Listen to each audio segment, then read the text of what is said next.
So they had this family spat about who was getting what and what money was being spent on who, and they're having this big thing going on in the store, and they're all arguing with each other. And stated that he was going to shoot her and that he was going to, quote, shoot the baby too. I'm so sorry. I'm so sorry. I really didn't want things to happen like this. This sucks. I'm so sorry. You're probably gonna go to jail. It's shocking when any person takes another life, let alone when it's siblings killing each other. What must go on for a teenager to unalive their sibling? Is it the last drop after years of unaddressed childhood trauma? Just how responsible is a teenager for doing this? Let's explore the shocking case of the 14-year-old who shot his sister over Christmas presents and see how this links to another tragic case from 2023. It was Christmas Eve 2023 when a big family in Florida went to the local shopping mall to look for Christmas presents for each other. This was not their first time doing this together. It was a family tradition. Except that day, it ended in murder. 23-year-old Abrielle Baldwin was at the mall with her two children, a 6-year-old son and an 11-month-old baby boy. Her two teenage brothers were there too, 14-year-old DeMarcus and 15-year-old Darcus. And so was their mother, Joyce. Usually it would go well. Joyce and Abrielle would buy presents for their kids and siblings, and Darcus and DeMarcus didn't earn their own money yet, so they were more like kids than brothers to Abrielle. They usually expected presents from her, as well as from their mother, Joyce. This year, the teenagers were behaving strangely. Throughout the entire afternoon, Darcus watched his family with contempt. Anger was building up on his face as he felt he wasn't getting enough presents compared to his brother and nephews. While they're shopping, 15-year-old Darcus was jealous that their mother, Joyce, was getting 14-year-old DeMarcus more gifts than he was receiving. So they had this family spat about who was getting what and what money was being spent on who, and they're having this big thing going on in the store, and they're all arguing with each other. It's safe to say there was something else brewing between Darcus and DeMarcus, beyond Christmas present jealousy. Normally, when there's a big fight over a silly matter, there's a deeper issue behind it. Of course, these teenage boys did not have the emotional maturity to discuss and settle things like adults. Instead, they resorted to calling names, grimacing, and blaming Abrielle and Joyce for their grudges.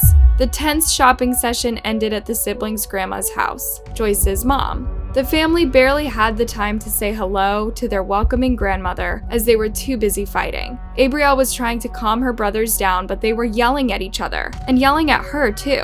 Things escalated in a matter of seconds. DeMarcus was still in his grandma's doorway when he pulled out a firearm and threatened to unalive his brother. So you got the 14-year-old who's mad at the 15-year-old because mom's not buying equal amounts of gifts.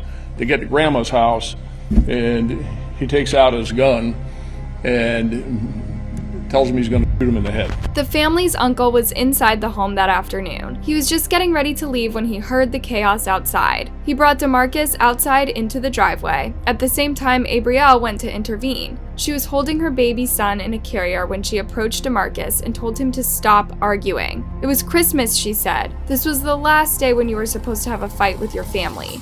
DeMarcus then began arguing with Abrielle and used some very, very derogatory language that I won't repeat at all, and all kinds of profanity. He stated that he was going to shoot her and that he was going to, quote, shoot the baby too. Abrielle could not believe her ears. She was holding on to her baby boy. DeMarcus looked his sister in the eye. Then he aimed and fired at her. The bullet went through Abrielle's left arm and into her chest. Her baby was unharmed, but Abrielle collapsed in the driveway. Just then, Darcus exited the grandmother's house and saw this scene. Angered, he pulled out his firearm and fired at his brother. Way to celebrate Christmas. Darcus threw away his weapon into some bushes next to the house. Then he fled the scene while his shocked grandmother called the emergency services. Paramedics arrived quickly and rushed DeMarcus and Abrielle to a local hospital. Sadly, Abrielle was pronounced dead on arrival. It was a miracle that her infant son survived, but he will grow up without a mother.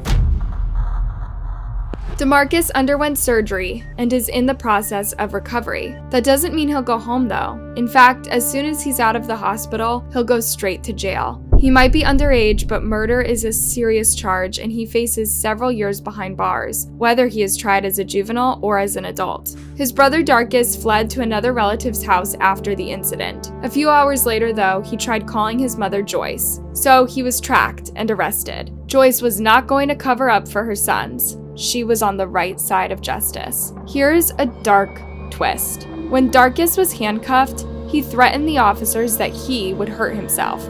Reportedly, there was this issue in his past too. So that day, instead of an interrogation room, Darkus was taken to a mental health facility. Then, he was transferred to Pinellas Juvenile Assessment Center. Specialists will assess his mental state and whether he is fit to stand trial. DeMarcus, on the other hand, has been charged with first-degree murder, child abuse, and delinquent possession of a firearm. Prosecutors are reviewing his case to decide if he will be tried as an adult for taking his sister's life. Considering he also threatened to take her baby's life and that he fired while she was caring for the baby boy, this case is super serious. It's hard to see how he would only be sent to juvie jail till he turns 21. This scenario would outrage more than one person. Darkus has been charged with attempted first-degree murder and tampering with physical evidence. To think all of this went down between siblings on Christmas Eve. Sheriff Bob Galtieri explained the main issue in this case. The problem is you got way too many kids out there with way too many guns. It's true. It should be much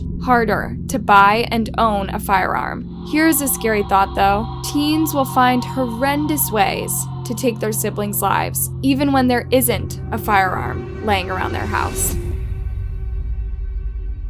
I'm sorry. I'm so Come here, sorry. come here. I'm so sorry.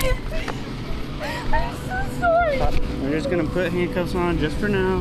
This is a girl who's been nicknamed Alice. In January 2023, she was just 12 years old when she exited her room in a frantic state. She had unalived her little brother Xander with a knife, and her mother April had called authorities to arrest her. April had rushed to her 9-year-old son's room after hearing the blood-curdling screams coming from there. When she arrived, however, her daughter had already jagged him several times, threw the knife out the window, and then ran into her own bedroom. Xander was still clinging on, but he would succumb to his injuries later on inside the hospital. Alice didn't try to run. As soon as she realized what she'd done, she broke down into tears and started apologizing to her mom. Her mom, however, called 911 immediately and had her crazed daughter arrested. When the authorities got to the scene, she was apologizing profusely, unable to stop crying. I'm so sorry. I'm so sorry. How old are you? I'm 12 years old. Where's the knife? I was upstairs in my room and I threw it out the window and it's behind the apartment right here. So where would the knife be? On that side? Right behind, yeah. I'm so f***ing sorry, Mama. I'm so sorry. I don't know what happened. This is some demonic shit. I'm so sorry. April did not seem to expect this behavior from her daughter. She was not in a state of shock either, but this could have been because she was trying to stay calm and handle the situation as well as she could. Alice confirmed to the officers that it was just the three of them at home. Is there anybody else inside the house? No, it's just me, my mom, and my brother. But she didn't say anything about her two fathers. This would be revealed later on. I'm so sorry. I'm so sorry. I really didn't want things to happen like this. This sucks. I'm so sorry. You're probably gonna go to jail. Probably, Alice? Was Alice crying for herself instead of her little brother? In the cases we cover, we see this too many times. Killers break down when they realize they've lost their freedom, not that they've taken a life. In Alice's case, this was debatable. She had a full-blown meltdown as soon as she ended her frenzy. It could be argued that she suffered a psychotic episode and could not control her actions at the time. While an officer secured the knife as evidence, another one asked Alice if she had any injuries herself. That's when an interesting clue came to light. Do you have any cuts on you? I do. Where at? On my arm. Which arm? Both of them. My left one is just small cuts. Did you cut yourself?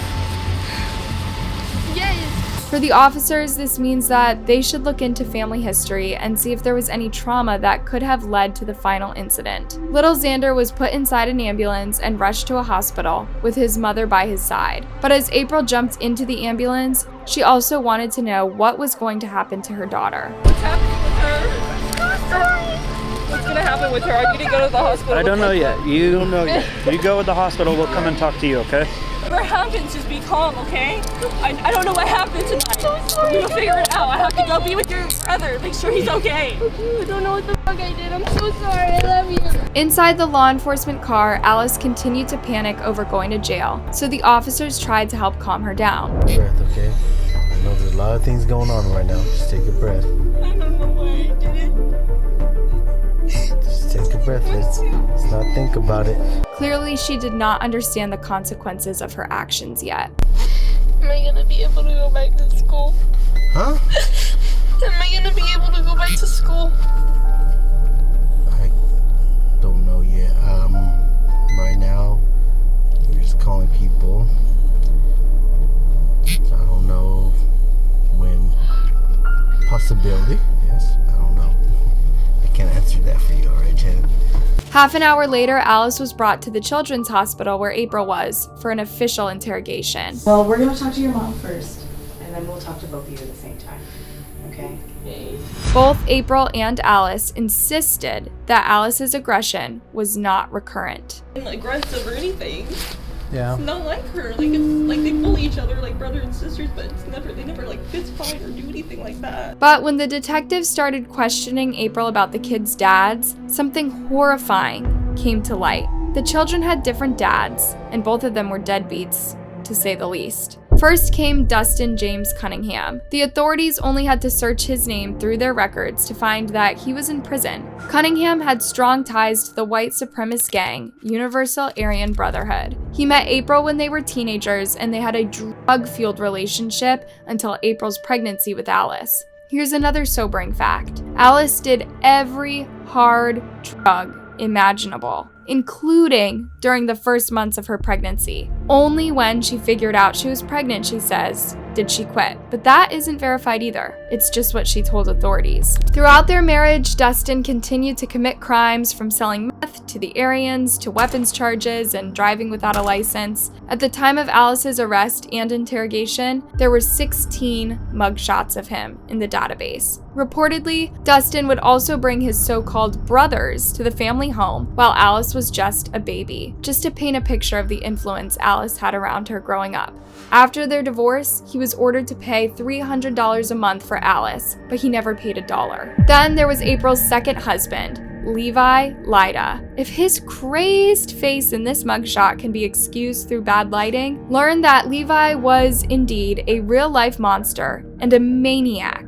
He married April in 2012 when Alice was 2. A year later, Xander was born, but the marriage was already in shambles. Levi had love-bombed April into the marriage, but as soon as they tied the knot, he revealed his true side. He was an aggressive alcoholic with a penchant for animal cruelty. In 2017, Levi unalived his daughter's cat in a way too gruesome to describe here. Honestly, what kind of person derives pleasure from taking such an innocent, defenseless life? And imagine what this did to his daughter, who found the poor kitty. He was charged and sentenced to prison for this. In prison, he attacked a fellow inmate so aggressively that he suffered brain injuries. So yeah, these were the people Alice grew up with. But April never admitted to these guys of having a bad influence on Alice. She insisted that it was Alice's ADHD medication that led to the incident. You see, Alice was prescribed this medication a couple of years before. She had interrupted the treatment several times as she claimed it affected her mood.